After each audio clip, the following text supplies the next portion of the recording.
Deputy Speaker, those bringing forward this motion must have very short memories. I don't think the public have. The public well remember that when the system that is proposed in this motion was in operation, namely that MLAs controlled through the Commission their own expenses, it was abused and the product was scandal.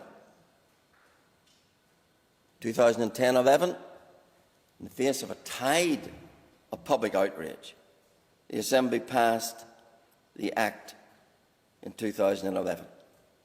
And in doing that, recognised that it was untenable for the Assembly members to be in control either of their own salary, pensions or their allowances.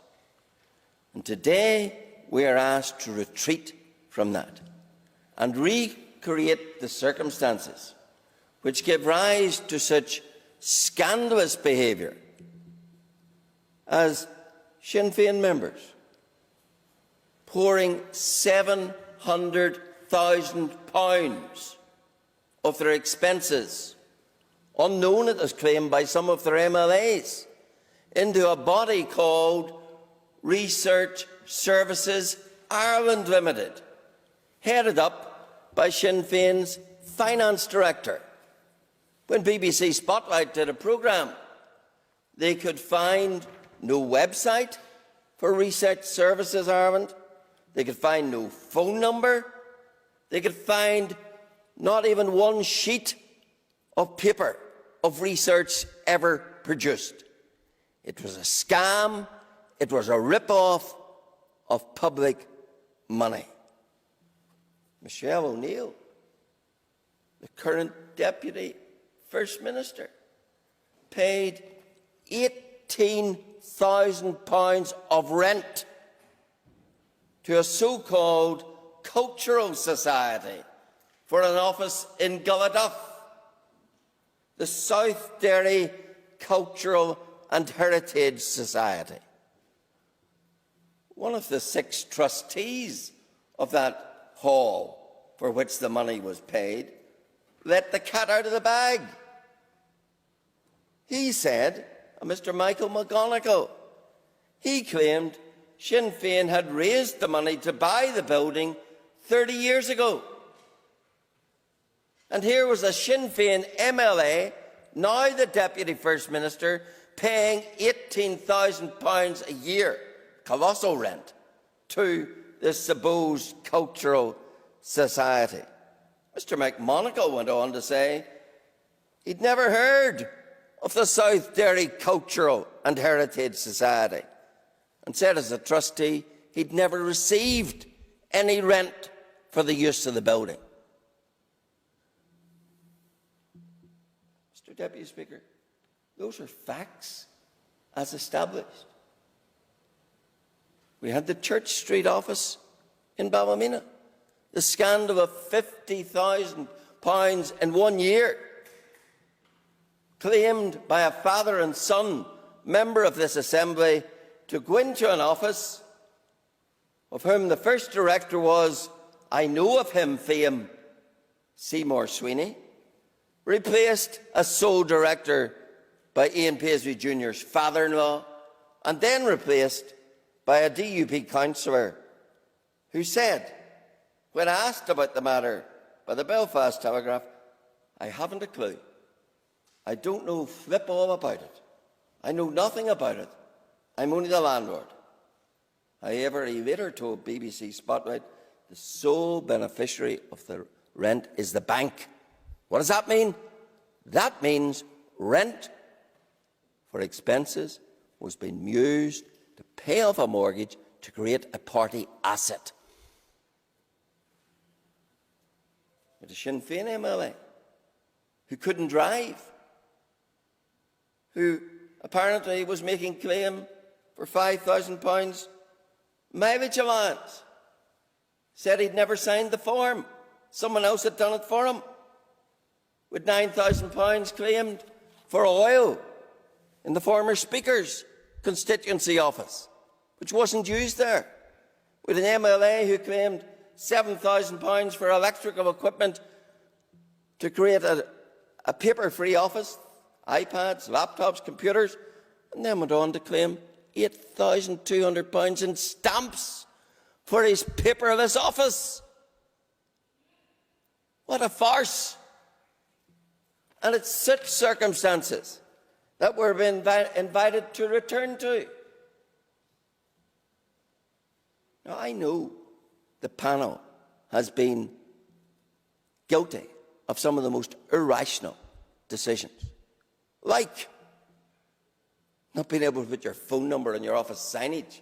It was me that took them, tried to take them to the Ombudsman and that.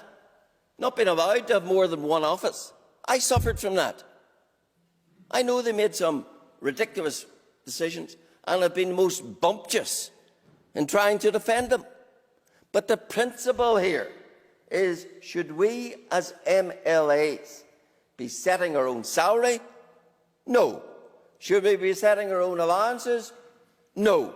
So why do we want to do it, particularly in circumstances where the body to which we want to give these powers, in the past did nothing about the £700,000 to research services, did nothing about the Ballymena Church Street office, did nothing about the fictitious claims to cultural societies, swept it all under the carpet. And that's the circumstance we want to recreate. I respectfully suggest to this House we're headed very much in the wrong direction. And that's why I say we need to leave the quantum, the amount of the expenses with the independent panel, but we need to take powers, enhanced powers, to give guidance to that panel when they make irrational, unjustifiable, absurd decisions. I heard the proposer of this motion saying there's no legal power. Has he never read Section 2(4) of the 2011 Act? It says, the panel may consider any other matter which is relevant to the discharge of its functions, either on its own initiative or at the written request of the Commission. So the Commission already has the power to write to the panel and say, you made a decision about not being able to put your phone number on your office signage. Would you please reconsider it for the following reasons? A written request. You've made a decision which is prejudicial to our maternity leave rights, our paternity rights, sickness rights of our staff. Would you please look afresh at it? The power's there. Why has it not been exercised? Indeed, why has the panel never been reappointed? Why is it that a panel that ran out of steam and ran out of office in 2016 has never been replaced? Were some people wanting this situation to fester so that they then could reach this point of saying, we have to do something about it? And the member who proposed this left me unclear what he intends. He said, on the one hand, the Assembly Commission will bring forward a bill to change the range and the scope of the body, the panel. And then towards the end, he said, the Commission will bring forward a new determination. Which is it? Are you just going to wipe out the panel, override them by a determination on foot of our mere resolution of this House? There is legislation. Or are you going to change the legislation to do the very things that you said you wouldn't do a few years ago?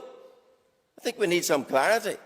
Are you thinking that by mere determination you can override the decisions made under the 2011 Act, or are you going to change the 2011 Act? If you want to do something, you have to change the 2011 Act. And when you change it, you can do exactly what's proposed in this amendment, and thereby maintain the sanctity of separation between members and alliances, but the member's time is up. to make sure they stay on the rails at every turn. The member's time is up.